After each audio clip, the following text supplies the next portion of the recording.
Moji občutki bi se mogoče lahko primerjali z Milovanom Džilasom iz novembra 1952, ko je bil ad hoc zaprošen za govor ob 35. letnici oktobrske revolucije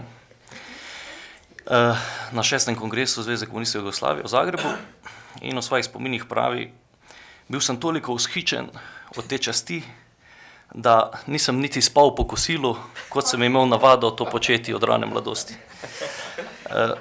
No, jaz po kosilu sem spal danes, predvsem zaradi tega, ker nočem, da se z menoj isto konča kot z Milovanom Džilasom, kajti ta govor je bil njegov vrhunec kariere, moja se je šele pa začela. Torej, če pustimo šalo na stran, kot je omenil kolega dr. Maver, bi na kratko rad opozoril na dva paradoksa, ki sta povezana z oktobrsko revolucijo. Prvi paradoks je seveda ta, da ko govorimo o oktobrski revoluciji, seveda govorimo o socialistični revoluciji, in prvi paradoks je ta, da se zgodi v Rusiji. Predvsem zaradi tega, ker seveda to je nekaj, kar Marx ni predvidel, oziroma ne samo, da ni predvidel, izrecno je rekel, da se bo revolucija zgodila samo v zelo napredni oziroma zelo razvitih državah. Pričakovali so jo seveda logično sredi 19. stoletja prvo v Angliji kot najbolj industrijski razviti državi oziroma imperiju, ampak zgodila se je v Rusiji. Seveda to je potem pripeljalo do tega, da so seveda predvsem Lenin in ostali kolegi iskali množico obrazložitev, zakaj je temu tako.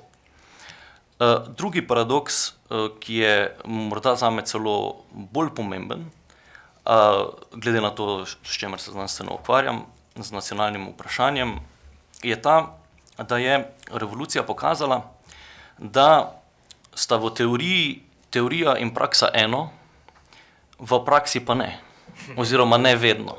Ne? Kajti režim, ki je bil zaprisežen ustvarjanju brezrazredne družbe, je po revoluciji in pa seveda po dobljeni državljanski vojni pričel v ospredje postavljati narod. Po drugi strani pa se zopet oddaljuje od brezrazredne družbe s tem, da ustvari to, kar Džilas imenuje novi razred. Spravi, v vsakem primeru ustvarjanje brezrazredne družbe je paradoks tukaj. Če se vrnem nazaj na to, kako je režim v ospredje postavil narod.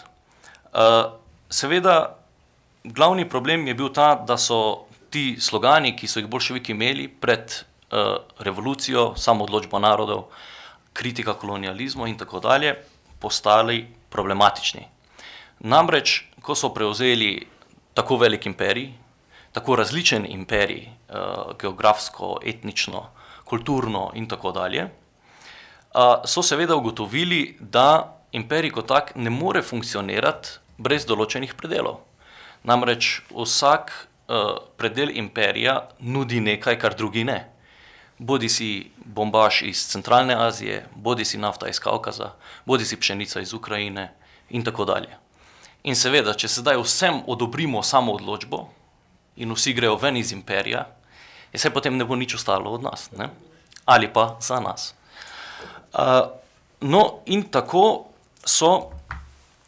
je režim začel v 20-ih z projektom imenovanim korenizacija, ki bi ga v slovenščino prevedli kot pokoreninjenje ali z drugimi besedami podomoroditi ljudi. Namreč boljševiki so sklenili nekakšen pakt z lokalnimi elitami in pa z etnografi.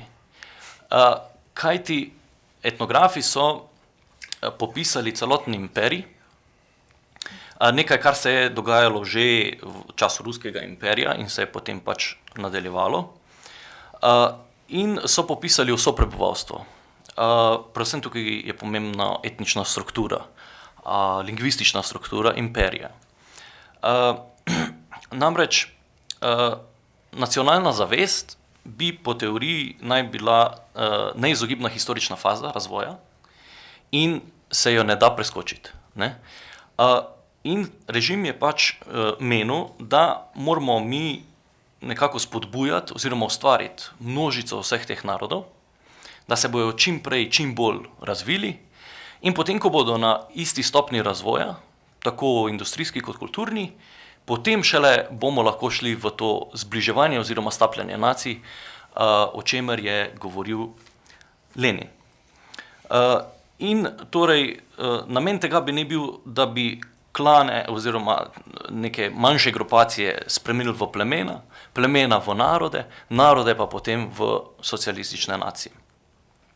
No, to je privedlo do recimo celo absurdnih razsežnosti, kajti konec 20. ima oziroma režim priznava 192 jezikov znotraj imperija oziroma sedaj Sovjetske zveze, in slej ali prej ti jeziki na takšen ali drugačen način postanejo uradni. Kar pomeni, da se spodbuja pisanje časopisov, knjig v teh jezikih, odpirajo se določene institucije, kot so šole, gledališča, opere, akademije in tako dalje v teh jezikih.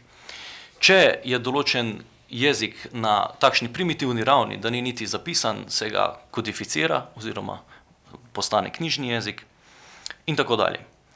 Zdaj, tukaj je tudi potrebno razumeti sestavo Sovjetske zveze, namreč razdeljena je na republike, republike se potem dalje delijo na avtonomne pokrajine, znotraj avtonomnih pokrajin lahko imamo ponovno avtonomne oblasti in tako dalje. Vse, da bi nekako zagotovili, da res imajo vse te različne etnične skupnosti, vse možnosti za razvoj. No, to privede na primer do tega, da v začetku 30-ih ima pokrajina Abhazija v Gruziji, ki govori nek svoj abhaški jezik, uradno 40 šol v abhaškem jeziku, približno 40 v gruzijskem jeziku, 2 nemški šoli in 2 grški šoli. Namreč to je to, kar so etnografi ugotovili, ko so prečesavali teren.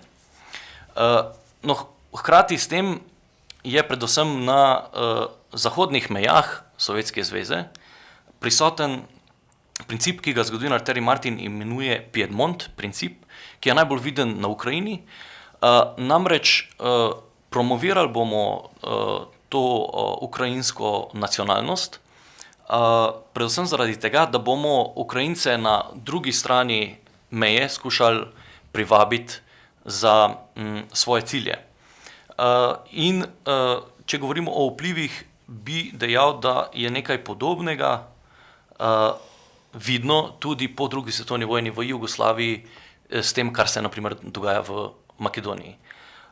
No, ampak zdaj, če se vrnem nazaj na Sovjetsko zvezo, v začetku 30-ih potem Stalin razglasi konec zaostalosti, zdaj smo pač postali moderni, in začne se nasilno združevanje manjših teh etničnih skupnosti oziroma manjših narodov v večje enote. Hkrati se prične promovirati nekakšen sovjetski narod, ki se potem od začetka 30-ih dalje začne vendarle opirati na slavno rusko zgodovino, rehabilitirajo se določene slavne ruske osebnosti, a ne? In to je v bistvu nek projekt, ki se potem vleče tudi dalje, tudi po drugi svetovni vojni. Imamo, se pravi, to idejo sovjetske nacije oziroma sovjetskega naroda, kakor pa tudi v Jugoslaviji idejo jugoslovanske nacije. In tukaj mislim, da je ključno vse to razumeti, predvsem če hočemo razumeti, kaj se dogaja v Jugoslaviji na temo nacionalnega vprašanja, kajti mislim, da so ta dva primera izredno povezana med seboj. Lahko bi si pa tudi upal trditi, da so jugoslovanski komunisti dejansko res iskali navdih tukaj, namreč vemo, da so študirali v Moskvi sredi 30-ih, Kardel Tito in ostala druščina. Sem prepričan, da so dobro poznali, kako režim tam rešuje nacionalno vprašanje. Hvala.